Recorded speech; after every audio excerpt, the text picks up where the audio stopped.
¿Qué tal, queridos hermanos? Dios les bendiga. Qué placer el poder saludarles por este medio. Mil disculpas porque desgraciadamente no pudimos estar con ustedes el día de hoy, pero no quise brincar este compromiso, que para mí es un privilegio compartir la palabra de nuestro Dios. Para aquellas personas que hoy están con nosotros, bienvenidos a la célula número 31 y de parte de nuestra iglesia Palabra de Verdad.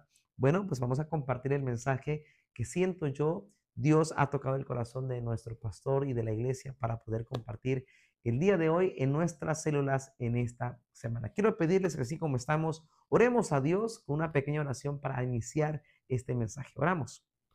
Querido Padre, te damos muchas gracias porque nos permites en este día, en este momento, abrir tu palabra y escudriñar las grandes promesas y los grandes tesoros que encontramos en ella. Deseamos, Dios, que en este momento tu bendición y tu compañía sea con nosotros y que al poder abrir tu palabra encontremos solamente vida eterna para con nosotros. Lo pedimos en el nombre de Jesús. Amén. Ok, el tema de hoy, queridos hermanos, lleva por título Buscad primeramente el reino de Dios. Es una frase, un mensaje que en algún momento hemos escuchado muchas veces, muchas veces, muchas veces. Títulos de campañas, títulos de eventos, títulos de playeras. Y bueno, creo que esta frase es oficialmente una de las más conocidas porque es una ley vital, es algo fundamental como cristianos, buscar a Dios en todo tiempo. Por eso, la pregunta de esta magnífica tarde sería, ¿cómo nosotros buscamos a Dios primeramente? Yo nos ha de preguntar, bueno, hermano Mauricio, nosotros como cristianos siempre buscamos a Dios y es correcto.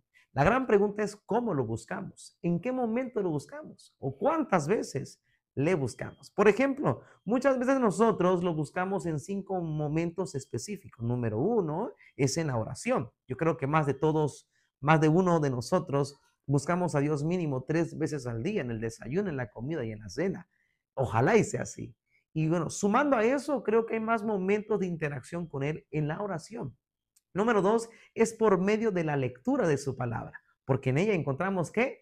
Vida eterna, encontramos su verdad, encontramos el camino hacia Cristo. Ahora, una tercera forma sería por medio de la alabanza, cuando adoramos a Dios, cuando nosotros tenemos la oportunidad de alabar al Señor y cantar gloria a su nombre. Número 4 podría ser buscando a Dios en la iglesia, en los cultos, en los días martes de oración, los líderes por la noche, después del culto de oración, en el momento de las células, en los cultos de sábado con los jóvenes, en el culto del domingo, en la reunión principal dominical. Y bueno, son formas de que nosotros tenemos para poder buscar a Dios y una de ellas la estamos haciendo en este momento. Estamos reunidos aquí en el grupo de célula 31. Y bueno, yo creo que muchas veces nosotros tenemos la oportunidad de buscar a Dios de esas formas. La pregunta es, ¿pero realmente buscamos a Dios como Dios quiere que le busquemos? O simplemente nosotros buscamos a Dios porque es parte de la agenda semanal, porque es martes, porque es jueves, porque es sábado, porque es domingo, porque, o peor aún, hermanos, porque no hay nada más que hacer, porque simplemente pues toca ir y no hay de otra. Queridos, cuando nosotros tenemos la oportunidad de buscar a Dios, es que debemos de buscarlo con todo nuestro corazón, con todo nuestro ser, con toda nuestra mente y con todas nuestras fuerzas. Miren qué dice la palabra del Señor en el libro de Mateo, capítulo 6, versículo 33. Dice, mas buscad primeramente el reino de Dios y su justicia, y todas estas cosas os serán añadidas. Queridos hermanos, yo creo que eso nosotros como creyentes, como cristianos, como lo que realmente profesamos ser hijos de Dios, tendríamos en mente contemplar en nuestras vidas, sí o sí, escuchen bien, sí o sí, buscar a Dios primeramente. No si hay tiempo, no si nos queda tiempo, no si vamos a ver qué pasa, no, buscarlo primeramente a Él y todas las demás cosas vienen por sí solas. Digo, para aquellos que hemos tenido la oportunidad y el privilegio de hacer eso, creo que hemos visto la mano poderosa de Dios y hemos visto cómo Dios se manifiesta cuando nosotros le buscamos a Dios de forma real. Y cuando digo de forma real, hermanos, es cuando a nosotros no nos importa absolutamente nada, a pesar de que tengamos que hacer, a pesar de que estemos cansados, a pesar de que no tengamos dinero, a pesar de que no tengamos más, es buscar a Dios primeramente. Por eso, nosotros tenemos que tener ciertamente, hermanos, prioridades. ¿Y qué son las prioridades? Son las cosas que vitalmente nosotros como seres humanos tenemos que hacer y tener en cuenta que si nosotros ponemos en una balanza, vamos a poner la siguiente imagen, en esta pirámide de prioridades en la vida cristiana. Hablo de aquel que conoce a Dios, del que ama a Dios, del que realmente adora a Dios, el que quiere buscar a Dios, debería de tener esta pirámide de prioridades. Número uno, en la cúspide más grande y la más importante sería Dios. Esa es la parte más grande, especial, como nosotros que amamos y adoramos al Señor. Luego tendría que ser la familia. Sí, la esposa, los hijos, tu núcleo familiar, el pedacito de cielo, la viña que Dios te ha dado específicamente en esta tierra. Número tres, la iglesia. Y conjunto a eso, los ministerios, las responsabilidades eclesiásticas, esa parte que nosotros nos hace sentir vitales en un cuerpo de Cristo como lo es la iglesia. Número cuatro, el trabajo, los negocios y luego lo que tú quieras. ¿Ok? Pero esta pirámide de prioridades es lo que a nosotros nos debería de impulsar a tener en cuenta que para nosotros primero es Dios, luego la familia y luego la iglesia y luego lo que tenga que hacerse. ¿Ok? Sin embargo, la pregunta sería, ¿lo hacemos o no lo hacemos? ¿Lo tenemos en cuenta o no lo tenemos en cuenta? Porque parece ser que de repente tenemos una pequeña situación, un pequeño percance, y a mí me ha pasado, queridos, y también a ustedes, estoy seguro. Hay una cuestión, una situación, y dejamos de ir. Dejamos de cumplir el compromiso, dejamos de estar con la familia, y aún peor, dejamos de buscar a Dios. Cuando nosotros sucede eso en nuestras vidas, queridos, pasa lo que el pastor nos decía en la reunión de líderes. Escuchen, como seres humanos tenemos a establecer nuestras propias prioridades de acuerdo a lo que creemos que es más urgente o importante. En algún momento hemos puesto nuestras prioridades propias sobre todas las cosas y aún sobre Dios. Y a veces nos preguntamos por qué nos va como nos va, ¿ok? ¿Por qué tenemos problemas en el trabajo? ¿Por qué tenemos problemas en el matrimonio? ¿Por qué tenemos problemas hasta propios? O aún peor, ¿por qué nos enfermamos? ¿Por qué nada nos va bien? ¿Por qué el dinero no nos rinde? ¿Por qué parece ser que todo va de pique, va de abajo y nos vamos hundiendo poco a poco? ¿Por qué? Porque dice la palabra del Señor en Juan 15, 1 al 15. Pueden leerlo en su casa, con su Biblia. En resumen, separados de mí, nada podéis hacer. Es algo que nosotros deberíamos entender.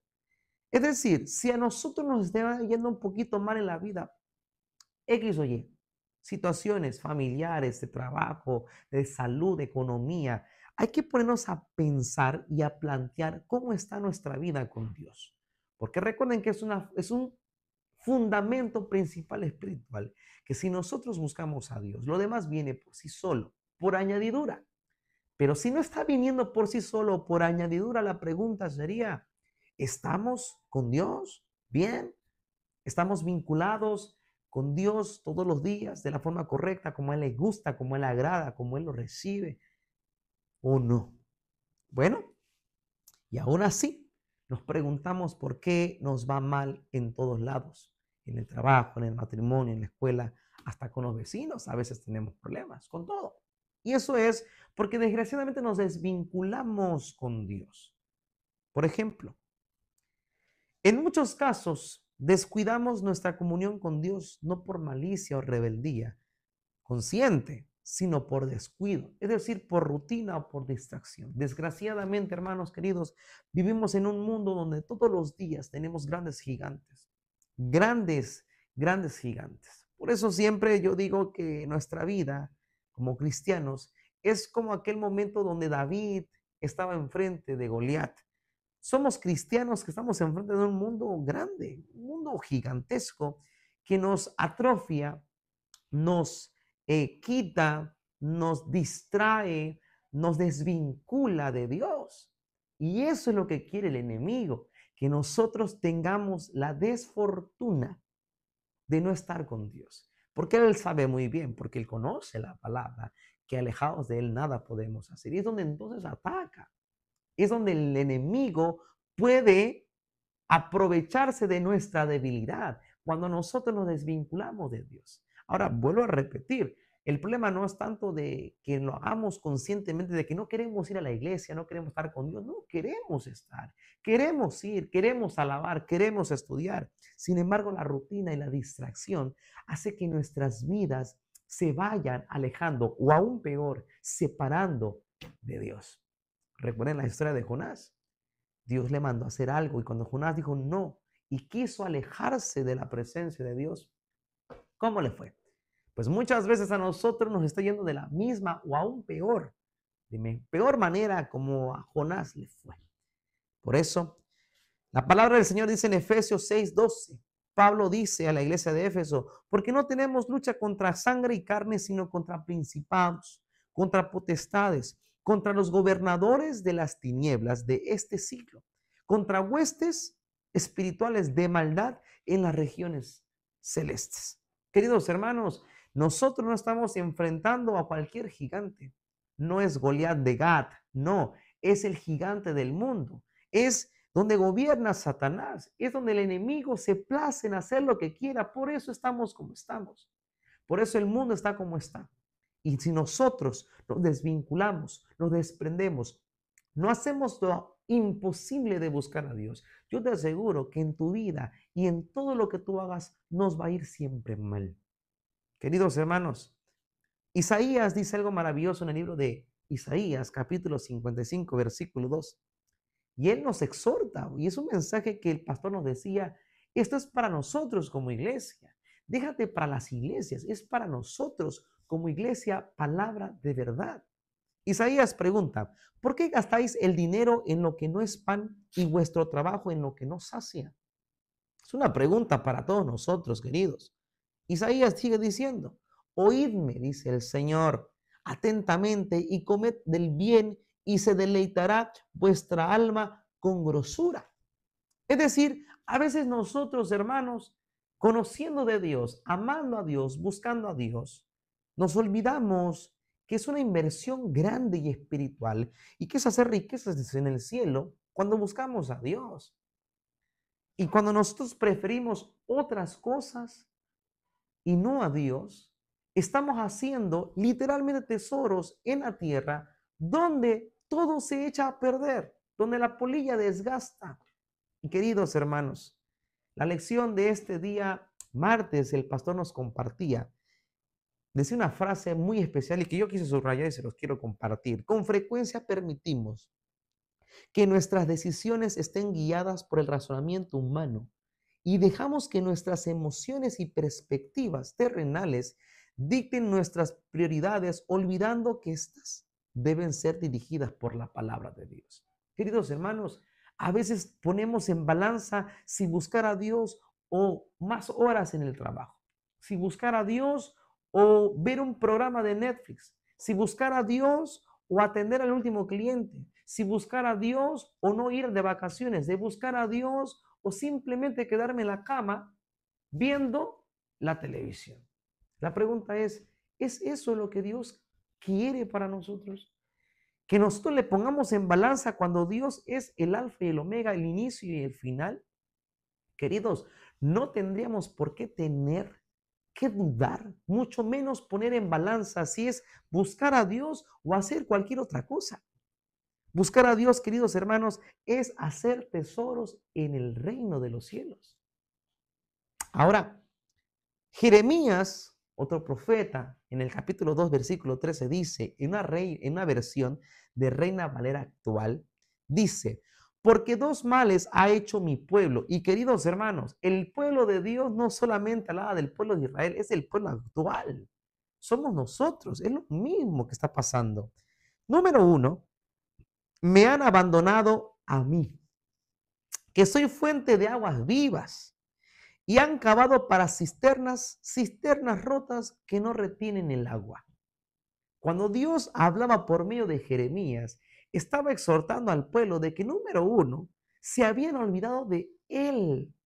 Y número dos, que no solamente se habían olvidado de Dios, sino que estaban cavando cisternas rotas, huecas.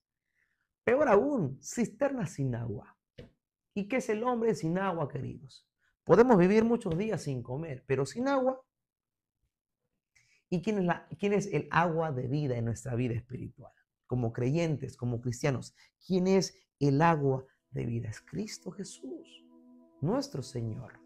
Por eso el mensaje de hoy, queridos hermanos, nos alienta, nos anima, nos exhorta, nos motiva, nos inspira a que cuando nosotros busquemos a Dios, significa buscarlo de todo vuestro corazón. Hay una frase que decía la lección de líderes y dice: cuando no buscamos primero el reino de Dios, estamos cavando cisternas rotas, caminos que aparentan ofrecer vida, pero que están vacíos. Tristemente, queridos hermanos, muchos de nuestros miembros de iglesia hemos olvidado de dónde emerge, de dónde surge, de dónde nos basamos nuestras vidas espirituales, y es buscando a Dios mientras todavía pueda ser hallado. ¿Han escuchado la frase que mientras tengamos vida hay esperanza? Y es real. Es una realidad, porque mientras nosotros tengamos la oportunidad de decidir por Cristo, el Señor nos va a recibir siempre con los brazos abiertos. Nos va a recibir con amor. Porque somos sus hijos amados, por el cual la sangre de Cristo fue derramada para el perdón de nuestros pecados. Isaías 55:7 dice Isaías 55:7: deje el impío su camino y el hombre inicuo sus pensamientos, y vuélvase al Señor, el cual tendrá de él misericordia, y al Dios nuestro, el cual será amplio en perdonar. Isaías 55:7, subráyenlo. El Señor dice: ¿sabes qué? Vuélvanse a mí. Vuélvanse a mí y haremos lo posible, dice el Señor, de que todo sea perdonado. No importa lo que estemos haciendo o lo que no estemos haciendo bien para con Dios. El Señor quiere que nos volvamos a Él, que tengamos la oportunidad de que nosotros volvamos a reivindicar nuestras vidas con Dios y volvamos a vincularnos con Él de la forma correcta. Volver a Dios, queridos hermanos, no significa ignorar nuestras responsabilidades, mucho menos las cotidianas, ni desechar lo que tiene valor en esta vida. Las cosas materiales, proyectos personales, educación, familia, todo es importante, pero Jesús fue claro: esas cosas deben de ocupar su lugar después, no antes de Dios. Queridos hermanos, no significa, y el Señor ha sido explícito, no significa dejar todo y en este momento vivir solamente en el Señor, estar en la iglesia, vivir, dormir en la iglesia. No significa eso. Significa que tenemos responsabilidades que hacer, pero Dios es sobre todas las cosas. Antes de los esposos, de las esposas, de los hijos, del trabajo, de la casa, de las deudas, de los proyectos, de las vacaciones, del trabajo, de los clientes, de todo eso, Dios es primero. Por eso quiero regalarles 3 frases que venían en la lección de esta semana. Frase número 1: Dios se encarga de las añadiduras cuando nuestro corazón se enfoca en Él. Si buscas a Dios, antes que todo lo demás, vendrá por sí solo, en su tiempo y conforme a su perfecta voluntad. Uno se puede preguntar: pero hermano Mauricio, me está diciendo el día de hoy que el pastor nos está incitando, la iglesia quiere que nosotros dejemos todo por Cristo. Sí, pero no significar todo en responsabilidades, significa prioridades. Darle a Dios la prioridad y lo demás, hacerlo conforme a la divina voluntad de Dios, y en sus tiempos el Señor hará. Número 2. Dios no exige que entreguemos todo nuestro tiempo ni todas nuestras posesiones, y tampoco prohíbe los logros personales, pero sí nos llama a ponerlo a Él en el centro de nuestras vidas, para el trabajo, para el matrimonio, para los hijos. Mientras vamos, mientras volvemos, mientras comemos, mientras dormimos, mientras reímos, mientras viajamos. Es decir, Dios quiere que todo sea antes Él y lo demás, lo secundario. Lo que no tiene gran valor. El valor mayor es Dios en nuestras vidas y Jesucristo en nuestro corazón. Y frase número 3, la clave para una vida verdaderamente bendecida y significativa: cuando nuestras prioridades están delineadas con el cielo. Nuestras decisiones, metas y deseos se convierten en instrumentos para glorificar a Dios. En pocas palabras, queridos hermanos, Dios quiere que nosotros seamos ricamente bendecidos. Y para eso tenemos que buscar el pozo de agua de vida que es Cristo Jesús. Que Dios te bendiga en esta noche y recuerda que por sobre todas las cosas, buscar a Dios es primeramente antes que todo lo demás. Que Dios te bendiga, es mi deseo y mi oración, y donde quiera que se encuentren, hermanos queridos, en estos días para vernos al domingo, en el resto de la semana, nunca olvides que sin Dios nada podemos hacer. Que Dios te bendiga, es mi deseo y mi oración.